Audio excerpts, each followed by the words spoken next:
ॐ अखण्डमण्डलाकारं व्याप्तं येन चराचरं तत्पदं दर्शितं येन तस्मै श्रीगुरुवे नमः। अज्ञानतिमिरसन्दस्य ज्ञानेन्दुरशलाकया चक्षुरुन्मीलितं येन तस्मै श्रीगुरुवे नमः।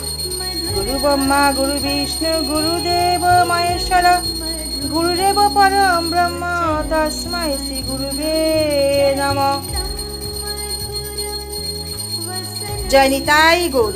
হরে কৃষ্ণ। রাধে রাধে। তিনটি জিনিস ভগবানকে বড়ই খুশি করে। একটি জিহ্বা, যা কখনো মিথ্যা কথা বলে না, আর একটি দেহ, যা অন্যের ক্ষতি করে না, এবং একটি মন, যা আসক্তি ও ঘৃণা থেকে মুক্ত। হরে কৃষ্ণ কৃষ্ণ কৃষ্ণ হরে হরে, হরে রাম রাম রাম হরে হরে। জয় নিতাই গৌর। রাধে শ্যাম।